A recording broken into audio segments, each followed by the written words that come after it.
Bhagawan says, a wise person's attention is there where the rest of the world's isn't. So we have to decide ourselves, where do we want our attention to be? What example do we want to emulate? We can live like the sages that have been our own role models. Thus ends chapter 2 of the Bhagavad Gita.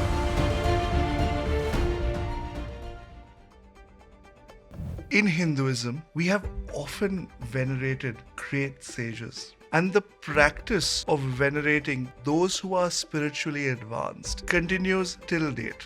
But I'm sure we've all experienced that when we go to a temple and we fall at the feet of a guru or of the divine themselves, we then can go away into life and continue to act as we've always done.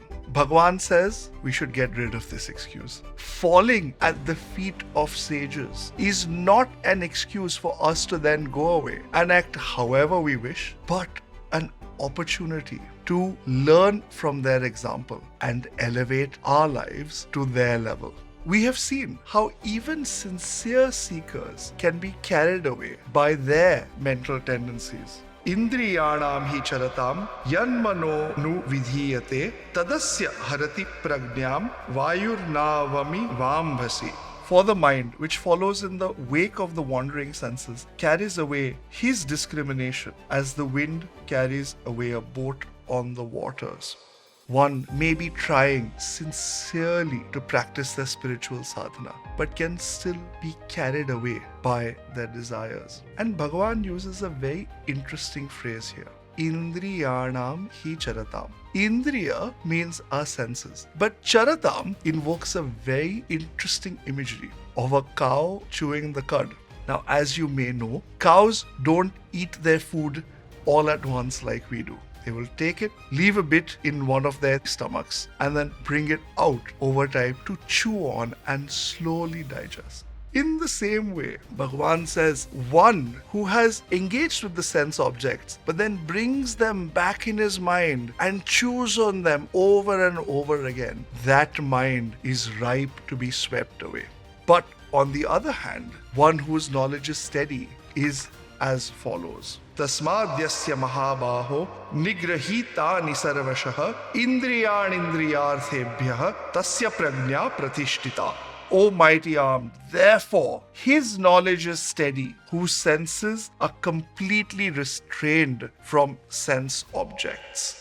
And this word steady is really important because we have all got the knowledge of the Bhagavad Gita by this point. We have all heard we are greater than this body. We are the indwelling soul. That is our true identity. We can act from our identity. This knowledge is there. But that knowledge has not taken root. And what Bhagavan says in this verse is, in order for that knowledge to take root, we have to withdraw ourselves from this constant regurgitation and reliving of different sensual experiences. We know that by living like this, we can elevate our own lives and live like the sages that we venerate. Bhagavan uses the most profound imagery to bring this to life. Ya nisha sarva bhutanam tasyam jagrati sayyami yasyam jagrati bhutani sa nisha pashyato munehe.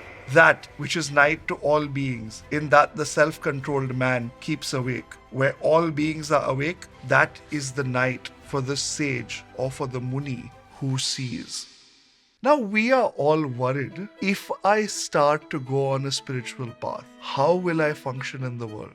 Bhagavan says it isn't about how we function in the world. It's more about where is our attention? Where is our consciousness? In using this image of a sage who is awake at night when the world sleeps and who is asleep during the day when the world is awake, he's not saying that the sage literally stays up all night.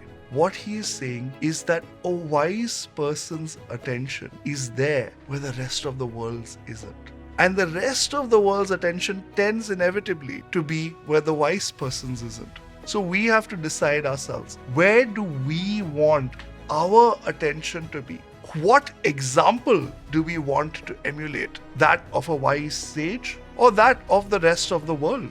Bhagavan ends this chapter, this beautiful second chapter, with a description of that highest state of a person who is living like a sage. Vihaya kamanyaf sarvan pumamscharati nispruhaha nirmamo nirahankaraha sashanti madhigacchati esha brahmi stitif partha nainam prapya vimuhyati sthitva syam antakalepi brahma nirvana mricchati. That man attains peace, who, abandoning all desires, moves about without longing, without the sense of I-ness and my-ness. This is the Brahmic state, O son of Pritha. Attaining this, none is deluded. Being established therein, even at the end of life, one attains to oneness with Brahman.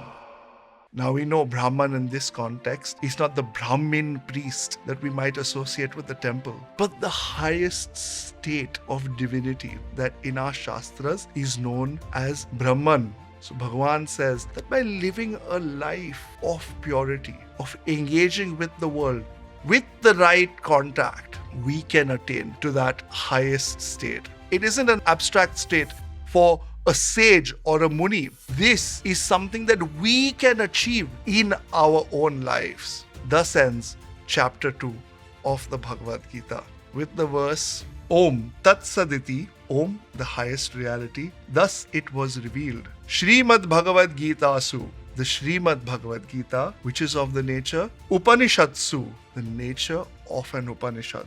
Why? Brahma Vidyayam, because it elucidates the knowledge of Brahma Vidya, self-realization.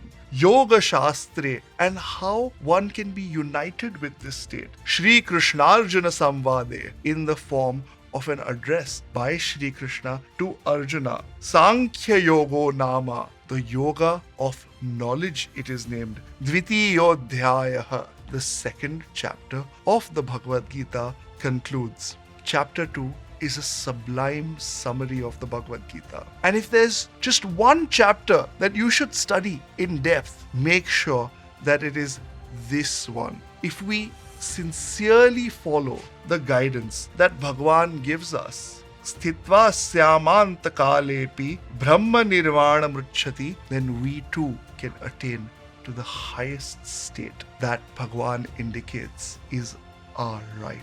How? Well, you're going to have to join us for the next chapter, which explores this in even greater detail.